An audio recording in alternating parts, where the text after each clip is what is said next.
Today, with great honor, we welcome to Visualfy Vint Cerf, Vice President and Chief Internet Evangelist for Google.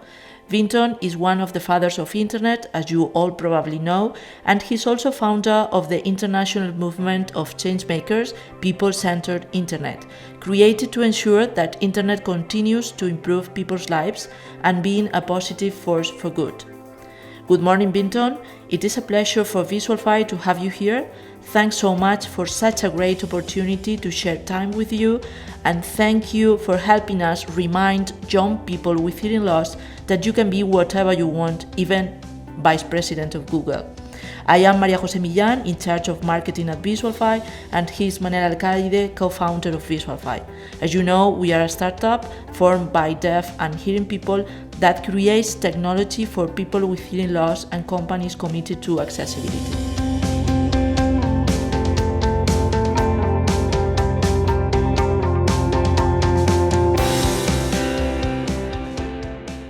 Well, I think back in the 1970s when Bob Kahn and I did the original design, we were focused on a problem that the American Defense Department was trying to solve, which is how to use computers in command and control. So we were focused on an engineering problem.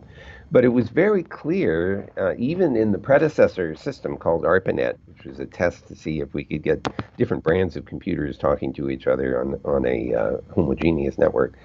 It was very clear that the engineers who were using it saw this in addition to its technical potential. You could see the social effects of this thing. We created electronic mail. We had mailing lists. We had people discussing, who were the best science fiction writers and where were the best restaurants. So it was very clear as the internet was being designed and built that there was a social component to it, and it also had a rather direct impact, or it's a implication for people with hearing impairment, because a lot of the communication on the net was textual, was written by email and chat and things like that. So from my point of view, as a person with a hearing impairment, having a network that catered to an alternative way of communicating was really very welcome. And so I could see some of that. But the idea that this would become a global system at the scale it is was not assured. But I will say that when Bob and I were doing the design, we anticipated that it would have to be global in scope in order to serve the military application, because the Defense Department had to be able to operate anywhere in the world. So in some sense, we tried to account for that in the design. That's not the same as having nearly 4 billion people online, though. That's an evolution which is the consequence of its utility in a variety of social and private sector and public sector ways, and also enormous private sector investment. None of this would be at the scale it currently is without that. So there was a private sector motivation which came much later, probably in the late 1980s and early 1990s, particularly as Tim Berners-Lee and the World Wide Web emerge out of this cauldron of innovation.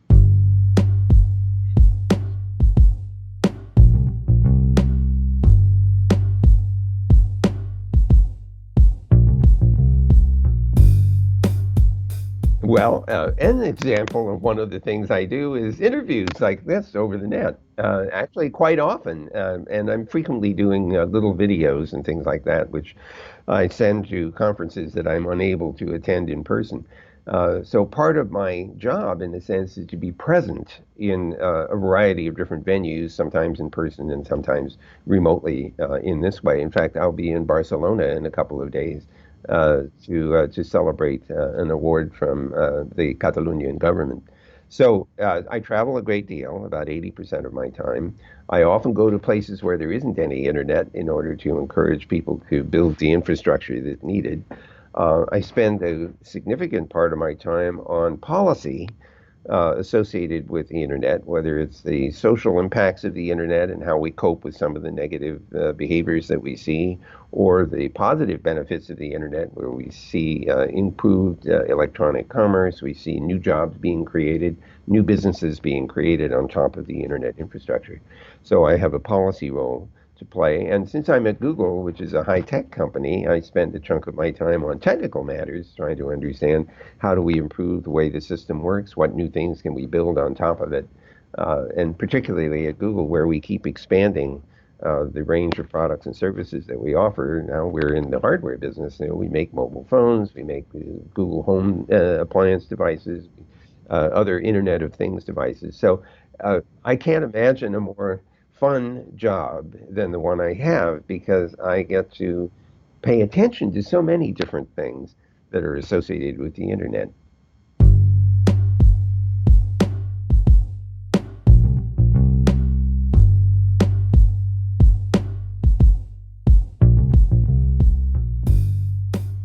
So accessibility is a very important term, and we should take it as broadly as we can. We have possibly the most flexible device ever invented. It's called the computer. It will do anything that we can program it to do. So there really aren't any limits except our imagination and our ability to write software. And yet, in spite of that, we often find that the applications that are available to us on our laptops, our desktops, our mobiles, our pads are not very satisfactory when it comes to accessibility. And I'm not happy about that. It turns out it is not so easy to decide and figure out how to design an application that will be accessible or can be made accessible to someone with some range of vision impairment, some range of hearing impairment, some range of motor impairment, some range of cognitive impairment. As a designer of an application, you have to think about the design at the very beginning on the presumption it must be accessible to everyone. So, how do I design this application so that it can adapt to the kinds of accommodations that are needed for accessibility? Not everyone who is designing and programming has an intuition about how to do that design. So, we really are suffering right now from a lack of depth of understanding of what practices and techniques make things accessible. There is a tendency to design and build a product or a service and then try to overlay accessibility on top of it. An example of this would be screen readers, which understand HTML of the World Wide Web and try to voice what is on the screen. And I can say that that's very unsatisfactory in many respects because the designers of the web pages that are being voiced didn't think about how do I present this two-dimensional information in a serial way, since if it's voiced, you can't do it all at once. So I'm a huge fan of deeper research into gaining insight into what makes things accessible. But at the same time, I'm rather encouraged by the flexibility of programmable devices to adapt to people's needs. So we need to work harder to build accessibility frameworks that will cooperate with the user to do this kind of adaptation. Uh, so we still have a long way to go. I am a noisy voice at Google on this topic, and I will continue to be a noisy voice on this topic until I'm satisfied that we have figured out how to do a good job of making our products accessible.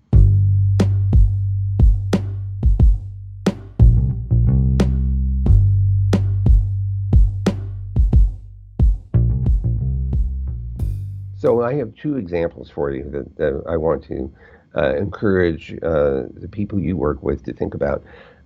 There are two deaf people at Google that I've worked with. One of them, his name is Ken Herenstein. Ken is deaf and signs. He's the guy that worked really hard to get captions on YouTube videos and automatic captioning. And built into this, by the way, is a way of downloading the captions that have been generated by a computer, and then you can edit them to fix the mistakes, and then upload them again so that you have high quality captions. So a deaf guy led that effort, and I think that makes a lot of good sense. The second guy is Dmitry Konevsky, and Dmitry is a born deaf Russian speaker who now is one of our employees, speaks English as well, but he has a very heavy accent. Uh, he has developed automatic captioning or automatic transcription in several applications. So the first one is an application that runs in your mobile, and it takes the speech in that it hears, and then it puts the text up. You see it on your mobile scrolling along. He built that because he needed it at meetings and conferences where he couldn't hear, but he was having conversations with people. This works in, I don't know, 40, 50 different languages. And so you can pick a primary and secondary language and switch back and forth between them. So that's one beautiful application, but even more exciting application is that we have a video conferencing capability that we call Google Meets. And in the Google Meet system, we now have the ability to automatically caption whatever anyone is saying in the conference. So you might have a group of people who are, 10, 12, 15 people communicating. Whatever anyone says is captioned at the bottom of the screen automatically in the Google Meet system. That's a very new capability that's drawing on our success using machine learning for the ability to do speech understanding and speech recognition. So the technology of machine learning has advanced dramatically over the last decade to the point now where we can do a very good job of understanding speech and, of course, generating speech. So we have devices like Google Home and the like that can speak. Now, of course, we need to have those same devices captioning the responses that come back. And so we have, in addition to our smart speaker, we also have a display-based Google Home device so that it can speak back in text form as well.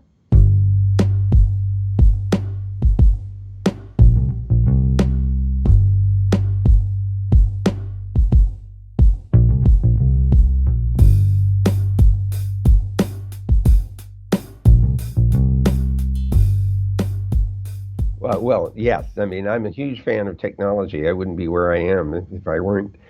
Just to clarify one thing, my wife Sigrid was actually born with normal hearing, but she lost it when she was 3.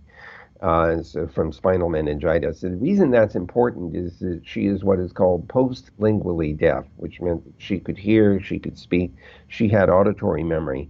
That turns out to be rather important because when she finally had a cochlear implant 50 years later, the brain had not forgotten its auditory learning, and so she very, very quickly adapted to the implant's function within like 20 minutes or so of turning this on, activating it for the first time. She picked up the phone and we talked to each other on the phone for the first time in our 30 years of marriage. She's had subsequently had a second implant 10 years later, and then more recently, one of the implants failed, and we had another reimplant, which has also been successful. The other thing which is happening is that the technology of speech processors that go with cochlear implants has also improved over time. And so we watched her right ear implant performing better than ever because we got new speech processors to go with it. So you can imagine I'm a huge fan of technology that will augment our human capabilities, either to bring them up to nearly normal or even to surpass ordinary and normal human capability. So we don't need to stop at the normal human capacity. Think for just a minute about being able to hear what dogs hear at 20,000 cycles a second. Maybe we wouldn't want to, but that would be, you could do that. Or to see with X-rays, to see with infrared, to see with ultraviolet, uh, to improve our vision, not only to correct blindness, but maybe even to see like a microscope does. So I have this excitement about electronic and neural interfaces that allow us to bring new capabilities to the human intellect. I'd like to go on just a little bit on this topic because a very important pair of researchers in history, J.C.R. Licklider at MIT and Douglas Engelbart at SRI International, were both convinced in the 1950s that computers could be used to augment human intellect. And whenever you do a Google search today, whenever you use Google Translate, whenever you are watching a video and seeing an automatic caption, you're using artificial intelligence. You're using computer capability to augment your own capacity. And so at Google, we see all of these things as tools to improve our own ability to function, to do things that we couldn't do on our own. So I'm very excited about that potential. But I have to say that I'm also very concerned about becoming dependent on those technologies or having the technologies turned against us. And so in the internet world, for example, especially in social networking, you can see how one person can use computers and botnets, for example, to leverage their particular point of view to make it appear that tens of thousands of people think the way they do. This is a kind of augmented disinformation and misinformation, which is harmful, to say nothing of denial of service attacks and malware attacks and other kinds of things. So we end up realizing that technology is a two-edged sword and it can be abused. And so, in addition to finding ways to improving our lives using the technology, we also have to cope with people who try to use that technology for harmful purposes. And so that is a big challenge. It's a social and economic challenge that we must confront, not solvable purely with technology.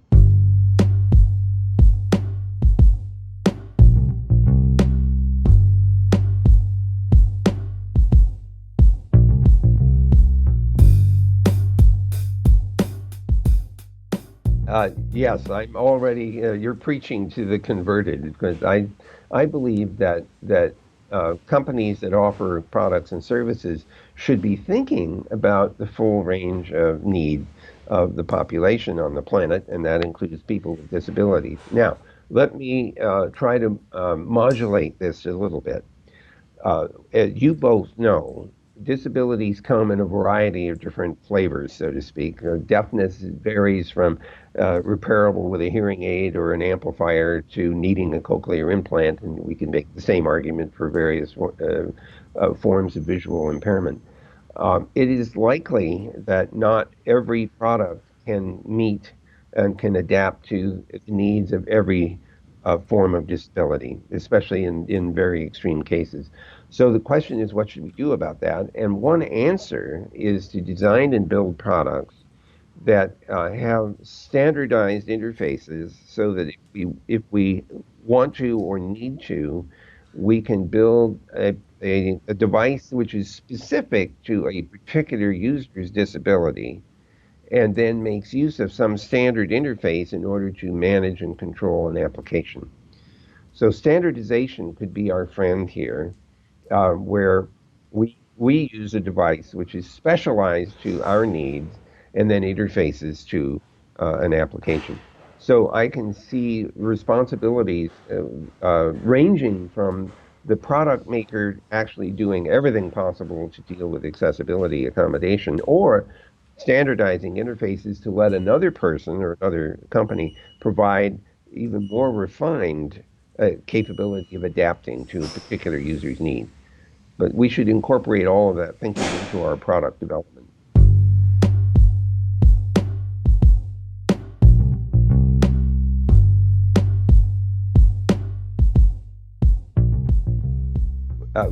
Within the company, we've established what we call Google accessibility ratings, from 1 to 4, and we try to build our products so that they are maximally accessible. We still have a ways to go to even understand how to do that, let alone actually doing it.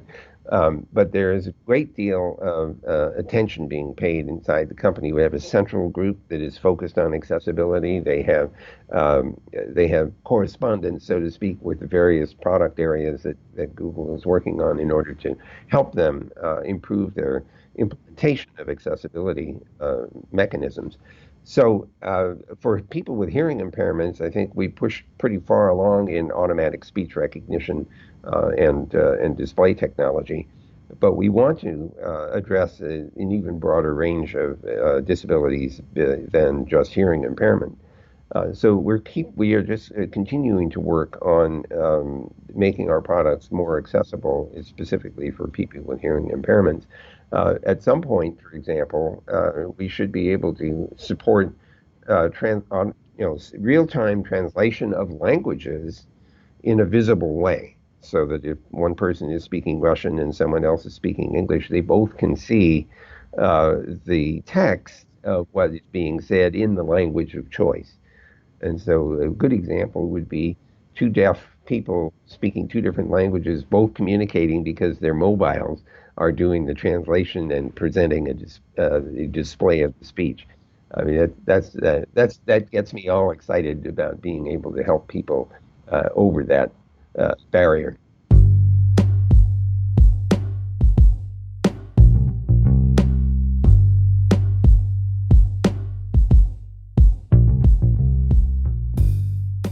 So I think that probably the most important technology to become visible is machine learning.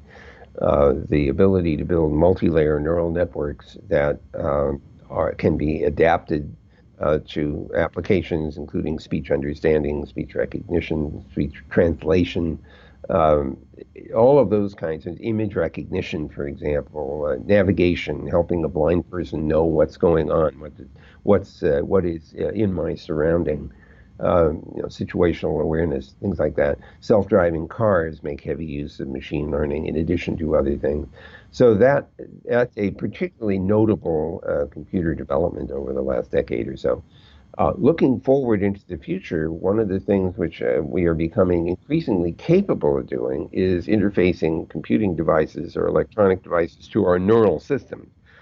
So, a cochlear implant is a good example of a sensory neural interface with electronics.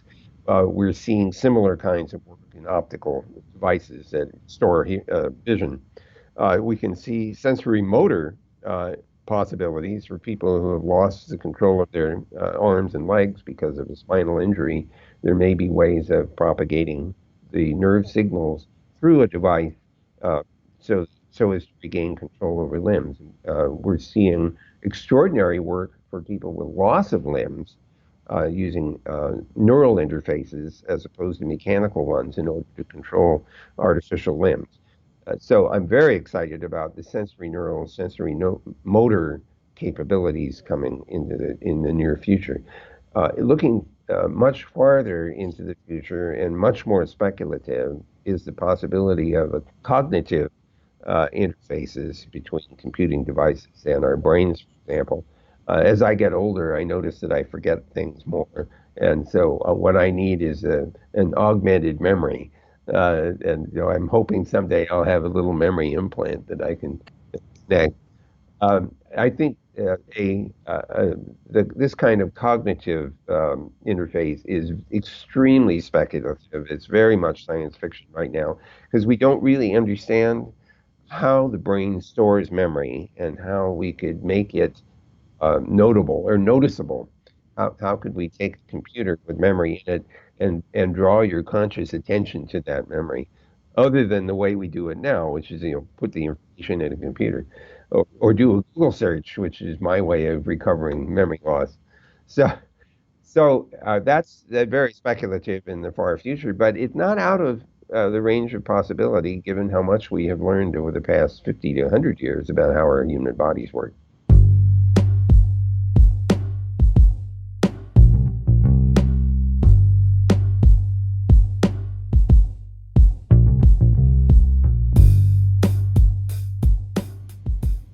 So we actually have two things going on. We are, along with other people, have been exploring whether it's possible to have sign recognition, image recognition. It requires a very high quality video stream that isn't broken up or anything. Because you have to be able to see motions that are rather quick, and those you. I'm not a signer myself, but I've watched people signing, and I'm amazed at how quickly they are able to communicate using signing. So we're still some ways away, I think, from a reliable ability to do this. Typically, you end up wearing a glove of some sort so that the computer can figure out where your fingers are. Microsoft, for example, has the Wii, WII and I forget what they call it, but there are devices that can figure out, where is your body positioned. But I think it's not running fast enough to do a very good job for signage. There is another interesting thing is that people who are born deaf often have difficult speech. The speech is hard to understand.